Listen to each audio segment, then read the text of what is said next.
नाज़रीन आदाब, इस्तकबाल है। आप देख रहे हैं खास बात इंडिया। मैं हूं आपके साथ अबू हुरैरा। सबसे पहले सुर्खियों पर एक नजर। दिल्ली जल बोर्ड ने फैसला लिया, वापस अब नहीं मिलेगी मुस्लिम मुलाजमीन को रमजान में 2 घंटे की छूट। आज सुबह जल बोर्ड ने 2 घंटे की छूट का सर्कुलर किया था जारी, ताहम शाम में फैसला बदला।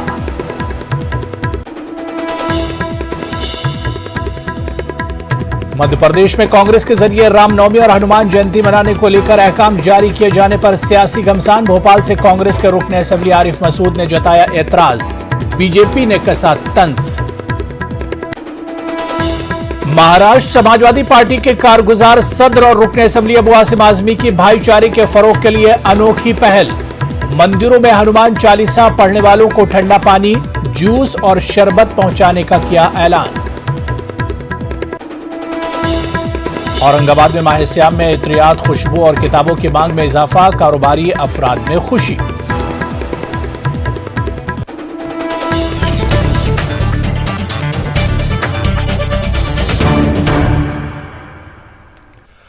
दिल्ली जल बोर्ड ने मुस्लिम मुलाजमीन को 2 घंटे राहत देने के फैसले को वापस ले लिया है। वाज़ेह है कि आज ही सुबह दिल्ली जल बोर्ड ने एक अहम फैसला किया था। जल बोर्ड ने रमजान के मद्देनजर मुस्लिम मुलाजमीन को 2 घंटे की शॉर्ट लीव देने का ऐलान किया था, लेकिन अब मुस्लिम मुलाजमीन इस राहत से महरूम हो गए हैं।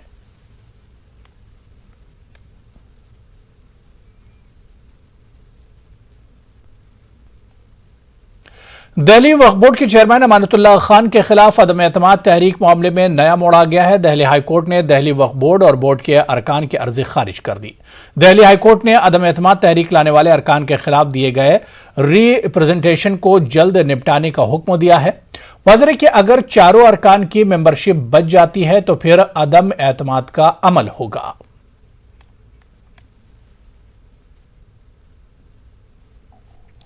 मध्य प्रदेश के रीवा में कव्वाल शरीफ परवाज के जरिए वज़ीर-ए-आज़म नरेंद्र मोदी, वज़ीर दाखिला अमित शाह और उत्तर प्रदेश के वज़ीर आला योगी आदित्यनाथ को लेकर दिए गए मुतनाज़ा बयान पर कव्वाल को गिरफ्तार कर लिया गया है। कव्वाल शरीफ परवाज की गिरफ्तारी मध्य प्रदेश के वज़ीर दाखिला डॉक्टर नरोत्तम मिश्रा की हिदायत पर की गई। कव्वाल की गिरफ्तारी मध्य प्रदेश के रीवा की पुलिस ने उत्तर प्रदेश के कानपुर में की है। कव्वाल शरीफ को कानपुर से गिरफ्तार करके रीवा लाया गया और इसे जेल भेज दिया गया। कव्वाल शरीफ परवाज ने अपने बयान में कहा था कि पीएम मोदी, अमित शाह, योगी कुछ नहीं है। अगर गरीब नवाज चाह लेंगे तो हिंदुस्तान पता ही नहीं चलेगा कि कहां पर बसा था और कहां पर था।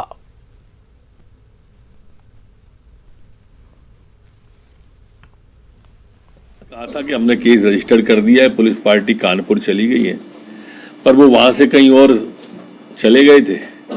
घर पर आए हैं तो उनको पुलिस रीवा ले आई है और गिरफ्तार हो गए, जेल चले गए। कांग्रेस सदर के जरिए पार्टी ओहदेदारान को रामनवमी और हनुमान जयंती मनाने को लेकर अहकाम जारी किए जाने पर मध्य प्रदेश में सियासी घमासान छिड़ गया है। एमपी सीसी कमलनाथ की हिदायत पर जारी किए गए कांग्रेस के अहकाम की जहां भोपाल एमपी आरिफ मसूद ने मुखालिफत की है, वहीं बीजेपी ने भी आरिफ मसूद की मुखालिफत पर तंज किया।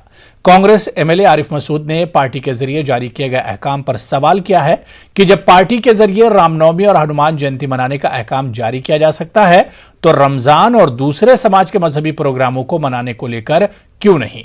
कांग्रेस के जरिए जारी करदा अहकाम पर आरिफ मसूद की मुखालफत के बाद जहां पार्टी ने खामोशी अख्तियार कर ली, वहीं बीजेपी ने आरिफ मसूद के एतराज को वाजिब करार देते हुए इन्हें खुद एहतिसाब करने का मशवरा दिया।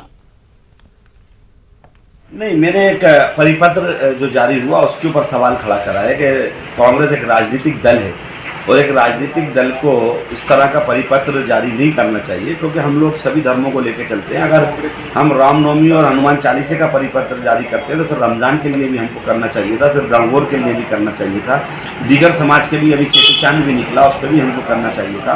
तो ये एक अच्छी परंपरा राजनीतिक दल के लिए नहीं है जो मैं समझता हूँ। हम इस तरह के परिपत्र जारी करके मौका दे रहे हैं, क्योंकि कांग्रेस का जो हिंदू है वो कोई आज तो नहीं, इनके कहने से तो रामनवमी नहीं मनाएगा ना। राजनीतिक दलों के कहने से जो समाज का जो वर्ग का व्यक्ति है वो अपना मनाता है। रामनवमी भोपाल में मेरी विधानसभा में मेरे साथी, मेरे दोस्त खूब अच्छे से मनाते हैं, वो हनुमान जयंती मनाते हैं। परिपत्र जारी करने की आवश्यकता गलत है, मैं नहीं समझता इसको जरूरत थी कोई। और आरिफ मसूद जी को आत्मचिंतन करना चाहिए। कांग्रेस का मुस्लिमों से वास्ता सिर्फ वोटों तक ही है।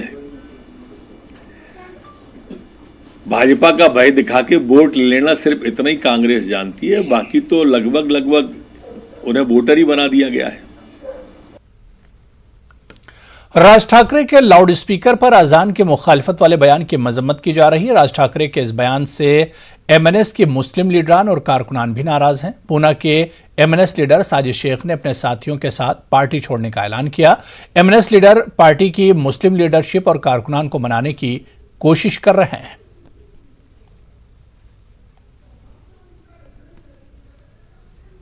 नवरात्रि पर मीट की दुकानों को बंद कराने का मामला अब उत्तर प्रदेश से दिल्ली पहुंच गया है। दरअसल जुनूबी दिल्ली बल्दिया से फरमान जारी किया गया है कि नवरात्रि में मीट की दुकानें बंद रहेंगी।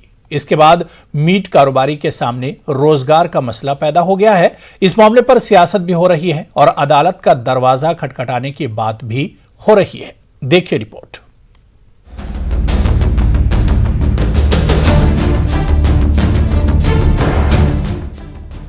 जुनूबी दिल्ली कॉरपोरेशन के तहत आने वाला है। ये जंगपुरा का इलाका है।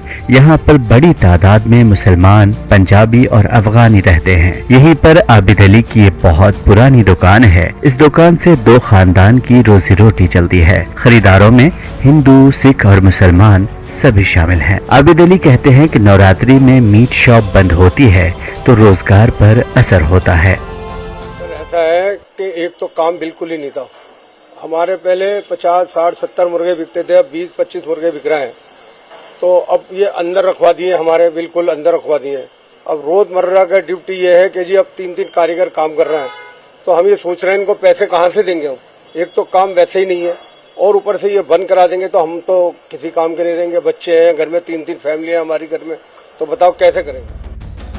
जंगपुरा के इलाके में ही ये दुकान देवेंद्र सिंह सरकार जी की है। पिछले 26 सालों से ये यहाँ पर मीट का कारोबार करते आ रहे हैं। उनके ग्राहकों में मिलिट्री के अफसरों से लेकर होटल और बड़े लीडरों तक है। देवेंद्र कहते हैं कि ऐसा फरमान लोगों की रोजी रोटी छीन लेगा। जो भगवान को पूजा करने वाला है, अगर वो नहीं खाता तो वो हमारी दुकानों पे नहीं आएगा। खाने वाला ही आएगा ना, जिसको खाना है वही आएगा हमारी दुकान पे। अब ये शराब के ठेके खुलते हैं तो ये भी तो धर्म के कोई अगेंस्ट हैं। कोई हमारे धर्म गुरु ये थोड़ी कहते हैं कि तुम शराब पियो, ये ठेके खुलने चाहिए, ये भी तो बंद होने चाहिए। मीट भी बंद हो जाए, ये भी बंद हो जाए, लेकिन कोई इसके अंदर कोई किसी के जबरदस्ती किसी को कोई ना कोई खिलाता है ना कोई किसी को पिलाता है। देवेंद्र सिंह की दुकान पर हमें आर्मी अफसर भी मिले जो मीट बिलों की अदायगी करने आए थे। उन्होंने कहा इससे काफी परेशानी होगी। अगर ये बंद हो गया तो हमें तो मुश्किल हो जाएगी सर। इसलिए मुश्किल हो जाएगी कि जो हमारे मेनू जो पहले से बुक रहते हैं तो उन्हीं के अनुसार हमको उस दिन पार्टी में बनाना पड़ता है सामान, और सामान हम इनके यहाँ से चूंकि ले जाते हैं, ये हमें अच्छा प्रोवाइड करते हैं सामान को, फ्रेश सामान और बहुत जेन्युइन सामान देते हैं। तो इस तरह ऐसा नहीं होना चाहिए, क्योंकि जो लोग नहीं खाते हैं वो अपना जो है धर्म को बचा के रखें और खाने वाले जो है वो खाते रहेंगे। दिल्ली के चित्तरंजन पार्क की फिश और मीट मार्केट में सन्नाटा पिस रहा है। यहाँ पर एमसीडी के अहकामात की वजह से मीट बिक नहीं रहा है, लेकिन इस सूरत हाल से यहाँ के कारोबारी दुखी हैं।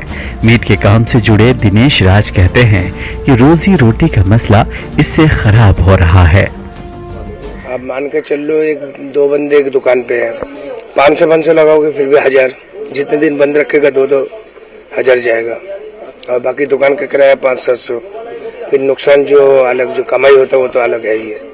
ये तो 3000 पर डे का नुकसान है। नवरात्र में वैसे क्या फर्क पड़ता था पहले? जो फर्क क्या पड़ना है, जहाँ पे 100% बिकता था वहाँ पे 60%। अच्छा, ये फर्क पड़ता था। हाँ, जहाँ पे 40 रुपए कमाई होता था वहाँ समझ लो 20 रुपए कमाई होता था। नुकसान तो नहीं होना था, वो भी बंद और घर से भी जा रहा है। कल ही साउथ एमसीडी के मेयर ने कहा था कि दिल्ली में नवरात्रि के दौरान मीट की दुकानें बंद रहेंगी। उन्होंने दलील दी थी कि नवरात्रि में लहसुन और प्याज तक नहीं खाया जाता, ऐसे में मीट की दुकानें बंद रहेंगी। सवाल ये है कि अगर यही दलील है तो क्या लहसुन और प्याज पर भी पाबंदी लगने वाली है? जुनूबी कॉरपोरेशन के फरमान की जद में मीट के कारोबार से जुड़े लोगों का रोजगार और रोजी रोटी आ गई है। मरहूम शायर राहत इंदौरी ने इसी को तंजिया अंदाज में क्या खूब कहा था, लगेगी आग तो आएंगे घर कई इज्जत में, यहाँ पे सिर्फ हमारा मकान थोड़ी है। कैमरामैन रमेश के साथ खुर्रम शहजाद, न्यूज़ 18 दिल्ली। दूसरी जानब इस मामले पर आम लोगों की तशवीश बढ़ गई है। कांग्रेस कारकुन आरिफा खानम ने जुनूबी दिल्ली बल्दिया के खिलाफ दिल्ली हाई कोर्ट में अर्जी दाखिल करने का ऐलान किया है।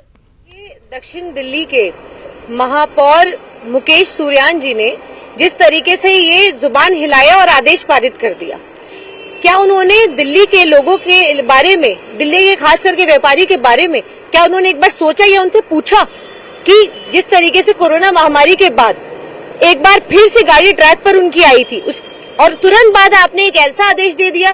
नवरात्रे की आड़ में आप जिस तरीके की नफरत की राजनीति कर रहे हैं, आप ये कह रहे हैं कि नवरात्रे के 9 दिनों के अंदर मीट पे आपने बैन लगाया। मैं ये पूछती हूँ कि सिर्फ क्या मीट नवरात्रि में नहीं खाया जाता, लहसुन प्याज भी नहीं खाया जाता? जो व्रत रखते हैं मैं तो जानती हूँ कि वो अन्न भी नहीं छूते, तो आप उसको भी बंद करवाइए। और मैं ये भी कहती हूँ कि जगह जगह जिस तरीके से शराब के ठेके खुले, उस पर भारी छूट मिल रही है, उसको क्यों नहीं बंद कराते हैं? तो सिर्फ और सिर्फ एक खास करके सिर्फ एक जो आपकी नफरत वाली जो मानसिकता है, इसको कब तक आप वोट बैंक की तरह आप जिस तरीके से इस्तेमाल करते हैं, आखिर ये कब तक करेंगे?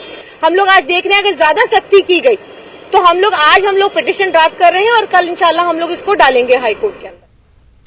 वहीं इस मामले पर सियासत भी शुरू हो गई है। दिल्ली MIM के सदर कलीमुल हफीज ने कुछ इस तरह अपने रद्दअमल का इजहार किया। मीट शॉप खोलने का विवाद उत्तर प्रदेश से दिल्ली पहुंच गया है। कल साउथ MCD ने इस मामले को लेकर एक आदेश जारी किया और उसके जवाब में मजलिस इत्तेहादुल मुस्लिमीन की तरफ से विरोध किया गया। हमारे साथ मौजूद है कलीमुल हफीज साहब। ये जो पूरा विवाद है, जो पूरा मसला है, उसको लेकर आपकी क्या राय है? देखिए, भारत का कोई मजहब नहीं है। जब SDMC के मेयर किसी मजहब के एक खास त्योहार की बात करते हैं और कहते हैं कि ये मीट की दुकानें नहीं खुलेंगी नवरात्रों में, तो उन्हें दूसरे मजहब मुसलमानों के रमजान का भी ख्याल रखना चाहिए। इस दौरान उन्हें शराब की दुकानें ही बंद कर देनी चाहिए। दूसरी तरफ प्रधानमंत्री देश के बिजनेसमैन को, इंडस्ट्रियलिस्ट को ईज ऑफ डूइंग बिजनेस की बात करते हैं और अपने जो उनके गुर्गे हैं, जो उनका जो वैसी जो जाफरानी विचारधारा है उसको बढ़ा रहे हैं, उसको वो सपोर्ट करते हैं। लेकिन ये भूल जाते हैं कि जो गरीब आदमी मीट का कारोबार कर रहा है वो कहाँ जाएगा, उसको कौन कंपनसेट करेगा इस दौरान में? और ये तो सबके पास ऑप्शन है कि अगर मीट की दुकान खुली है तो मीट ना खरीदें। उसे कौन उनको जोर डाल रहा है कि आप दुकान अगर खुली हो तो गोश्त खरीदें? लेकिन जिस तरीके से जो मेयर हैं उन्होंने ये कहा कि 99% लोग लहसुन और प्याज तक नहीं खाते, तो इस दौरान जो आइंदा पॉलिसी लेकर आएंगे उसमें हम इस बात का जिक्र भी करेंगे कि मीट की शॉप नवरात्रों में बंद रहें।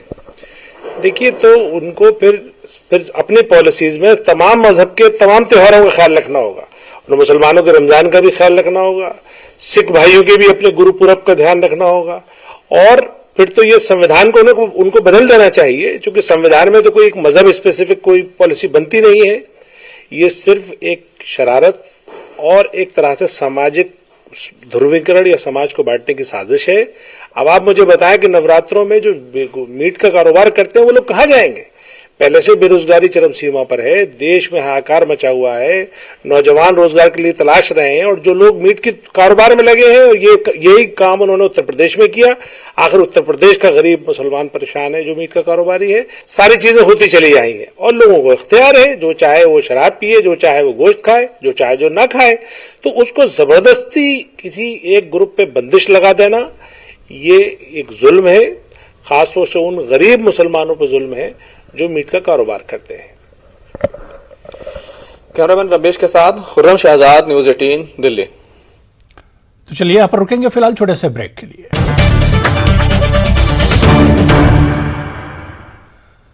समाजवादी पार्टी महाराष्ट्र समाज के कारगुजार सदर और रुकन असेंबली अबू आसिम आजमी ने भाईचारे के फरोग के लिए अनोखी पहल का सहारा लिया है। मुंबई के कोलाबा इलाके में वाक़ अबू आसिम आजमी के घर के करीब वाक़ मॉडर्न जूस सेंटर पर एक पोस्टर लगाया है।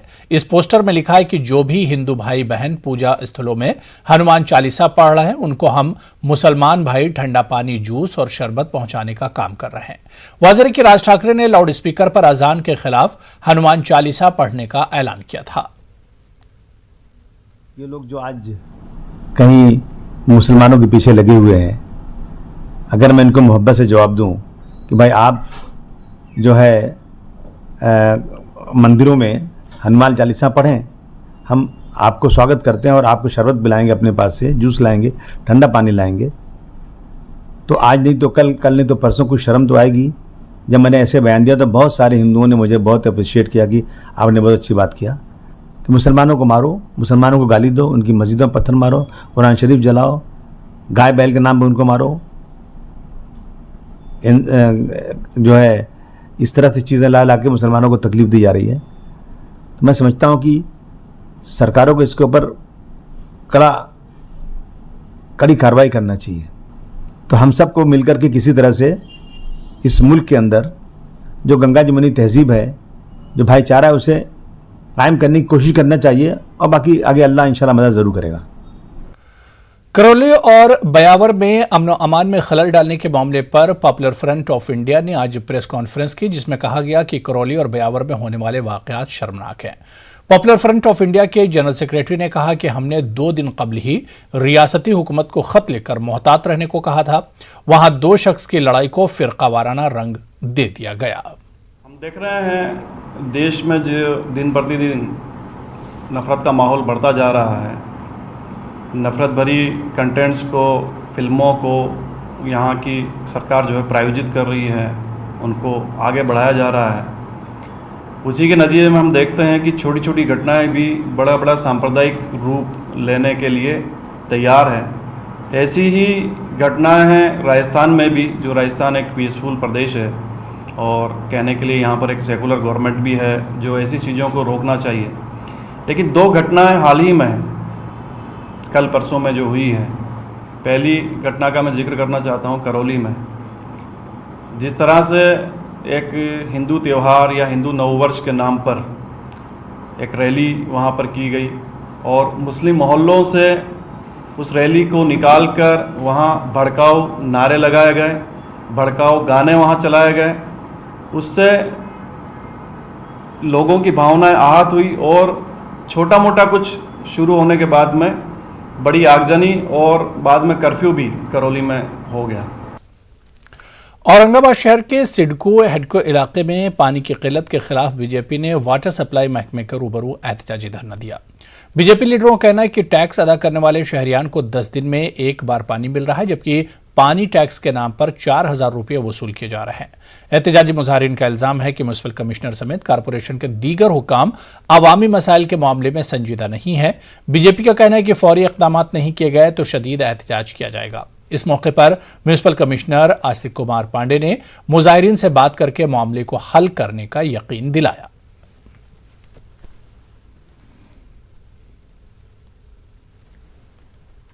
नांदेड़ में लॉ एंड ऑर्डर की सूरत हाल दिन ब दिन खराब होते जा रही है। आज सुबह 10 बजे के करीब 2 नामालूम हमलावर मोटरसाइकिल पर सवार होकर आए और उन्होंने नाइक नगर में तामीराती शोबे के मारूफ शख्सियत संजय बयानी पर पिस्तौल से फायरिंग की, जिसमें शदीद जख्मी हो गए।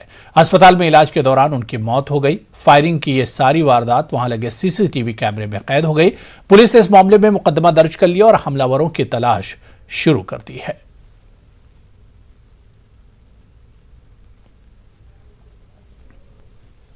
और अब बात करेंगे माह रमजान की।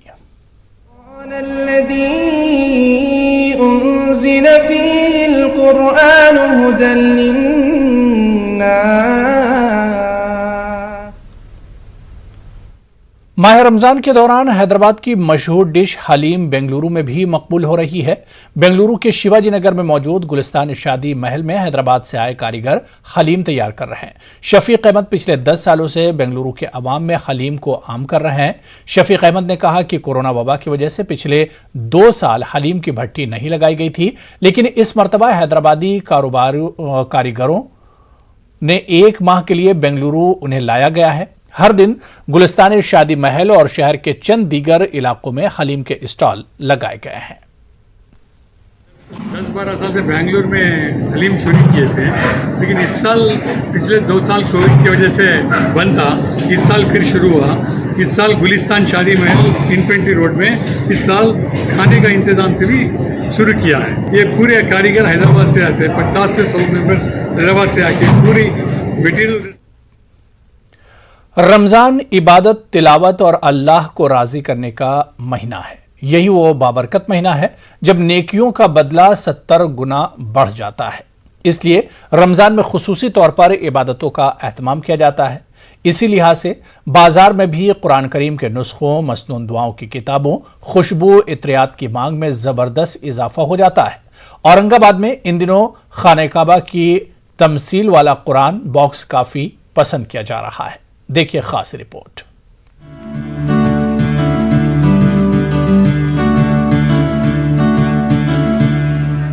रमजानुल मुबारक में रोजे के एहतमाम के साथ नमाज और तिलावत पर खास तवज्जो दी जाती है।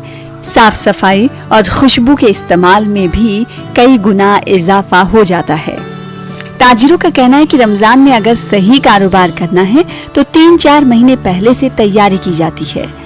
औरंगाबाद शहर के कदीम इत्र फरोश मोहम्मद याकूब की चौथी पीढ़ी इत्र के कारोबार को आगे बढ़ाने में मसरूफ है।